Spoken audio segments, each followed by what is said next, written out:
Hi all, this is Allmighty and welcome to this video. So today I am going to cover an analysis of my game against Stockfish. As some of you know, I have played 2 games against Stockfish level 7. I didn't manage to win, so what it is very important when you don't win the game, especially if you lose the game, it is very important to analyze it and see what were your mistakes and where can you actually improve your game.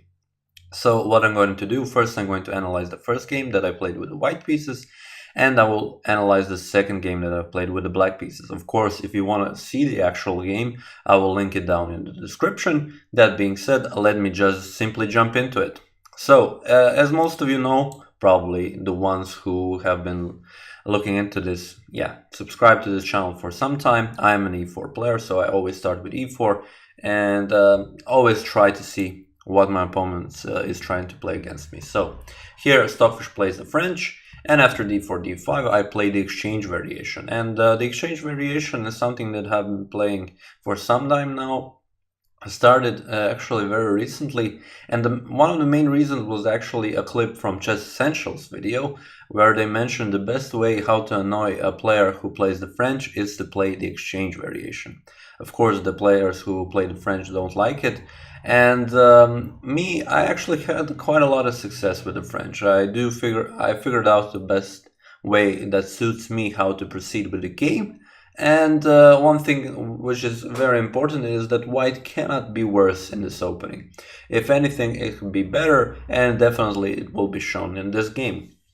So, simple continuation with one of the variations, bishop to d3, some development, knight to f6, knight to f3, everything here is okay, but now queen to e7. Queen to e7 isn't the move that you usually see, and players, I don't know, played queen to e2, they played bishop to e3, but throughout the game I thought that I don't want to exchange queens immediately, and I'm not sure if Stockfish would want to, and I don't want to play bishop to e3 because of knight to g4. So bishop to e2 was an okay move. I will go castles and put rook to e1, and that was exactly what happened. After h6, castle c6, I played the rook on e1, playing the rook on the open e-file and tried to make some threats. Queen went back to d8, and this way, although I did lose a little bit of a tempo when playing bishop to d3, bishop to e2, a much more significant loss of tempo was for Stockfish playing queen to e7 and queen back to d8. So here, I played c4 immediately and tried to grab as much space as possible in the center. Bishop to e7 and even c5. So played the 2 moves here with the pawn and not going for development, but with an idea that I want to go for the endgame immediately. And this is something that I try to do in most of my games that I actually play, so on a classical time format. When I play them, definitely think about the middle game and definitely think about the end game. Covering as much space as possible will give you much more opportunities in the middle game and definitely in the end game. So this kind of a setup is very good actually, but of course black can always play b6 and try to undermine it. If your opponent doesn't, then you're building something on the queen side, which is always good. If not, then just simply continue. So here castles was played and then I just continue with the development. But you can see here, for example, that now neither the bishop or the queen can attack my bishop on f4. Knight to h5 can be played, but simply I can play bishop back to e3, and all is good, all is well. Stockfish was also the one to continue with development, playing bishop to f5. I played knight to c3 and now knight from b to d7. So both of us finished with the development, but one significant thing, I do have this these 2 pawns, which are pretty stable. I also played b4 to kind of go for a very strong pawn advantage on the queen side, at least for now. So b4 was played here, but also was possible what I've seen later on, and something that I will definitely keep in mind for the games that will follow, is bishop to d3 here, which could run into bishop captures on d3, queen captures on d3, and you can see that my pieces are looking much more active. Knight to e5 can be a threat, doubling up of the rooks. Seems okay, and this is what happens if bishop captures on d3. If he avoids it, if he plays bishop to g4, then h3 is a move. Playing bishop to h5 runs into g4, and bishop to g6, bishop captures, pawn captures. So let me just show you simply. This kind of a setup could be potentially dangerous, and now knight to g6 is also a threat. This bishop isn't under pressure for now, so pushing out the pawns and creating weaknesses on black side is definitely a big threat here. So bishop to f3 needs to be played, and after queen to f3, having this kind of situation on the board where once again white is much more active, rook to e2, rook to e1 is coming.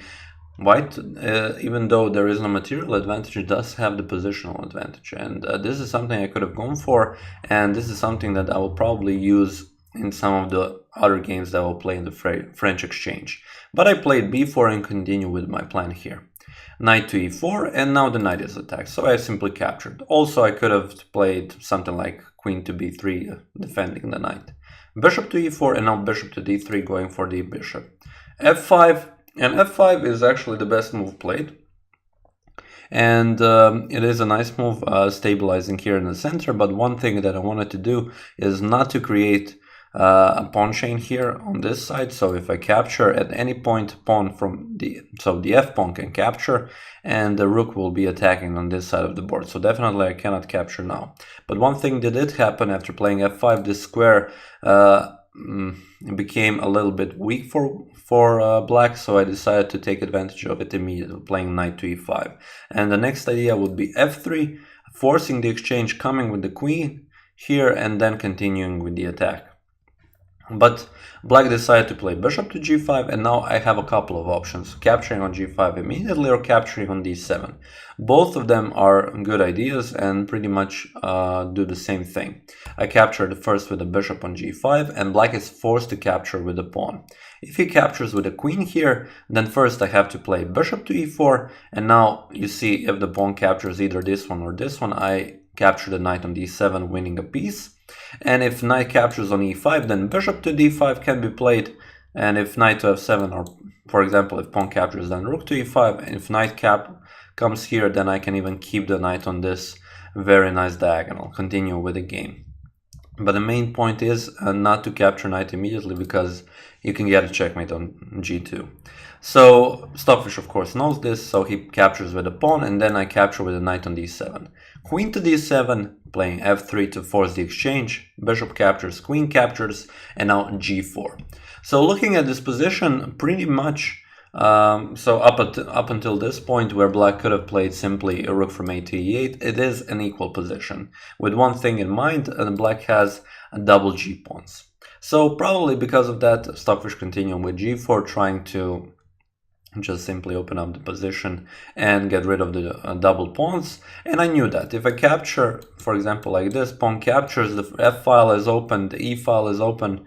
I'm not really liking that. Much rather, it would be better for me, as I thought it, is rook to e5, and as it happened, pawn captures, queen captures. Now I can keep pressure on the f pawn, and later on I figured out through the engine analysis that that is actually the best idea. A rook comes on a8, and I double up the rooks.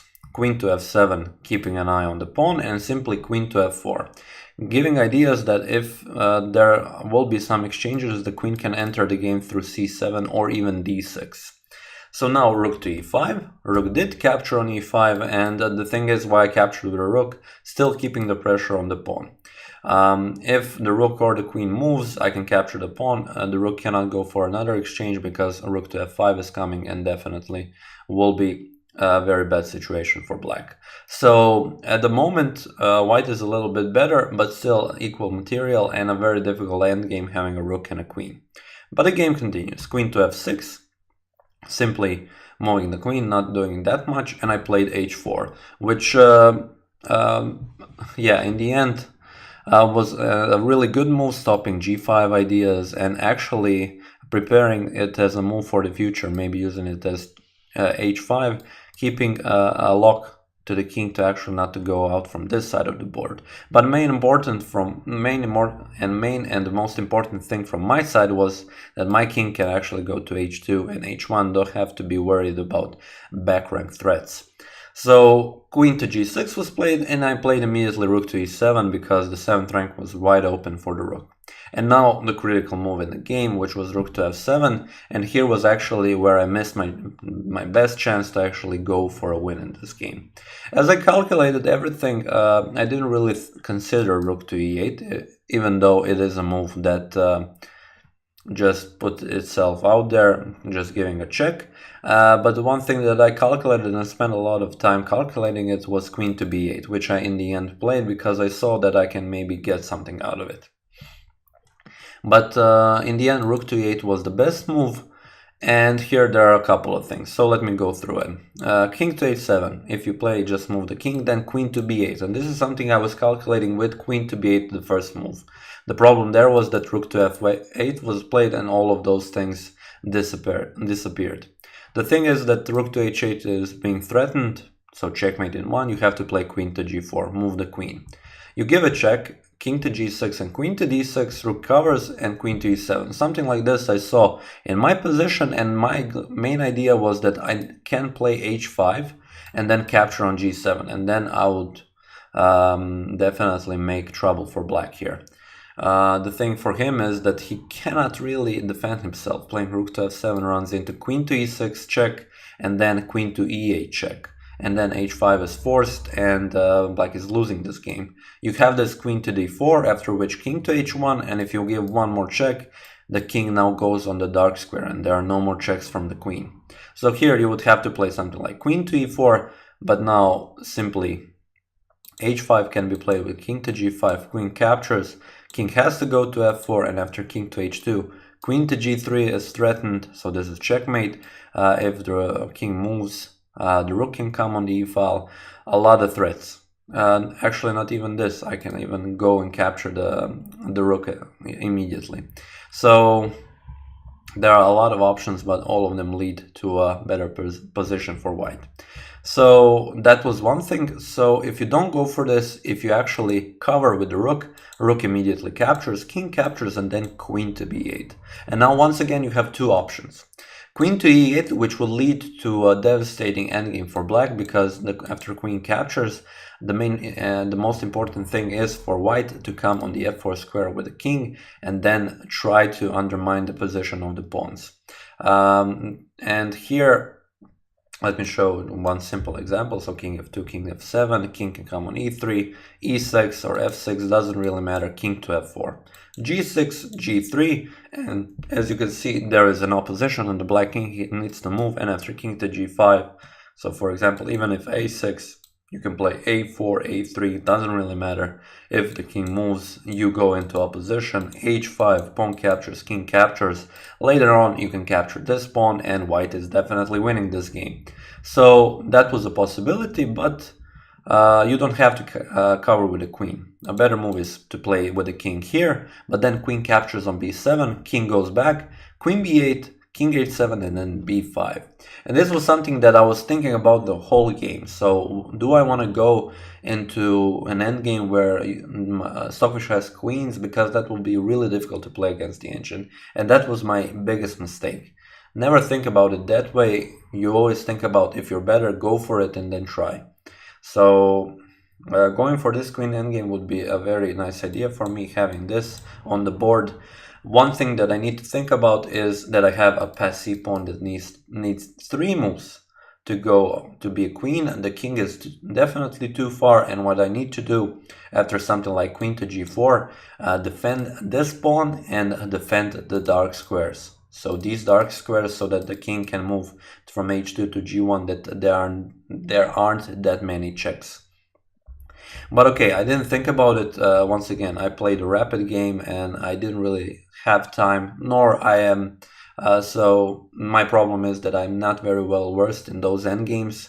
So that is something to improve on, definitely, so that I don't have to think about, do I actually want to go into something like that.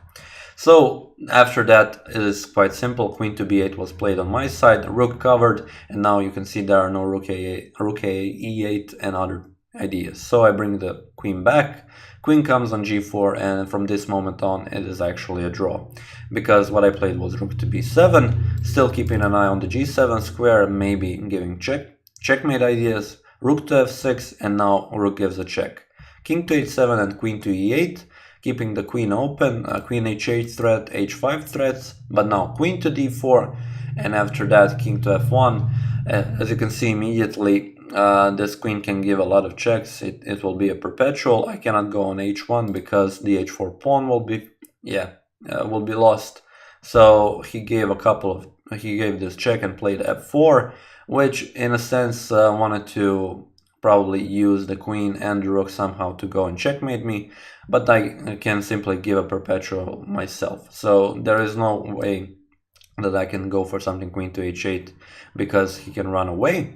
So I gave a check here, and he needs to cover with the rook. I gave a check here as well, and you can see that I have a perpetual on f5 and h5.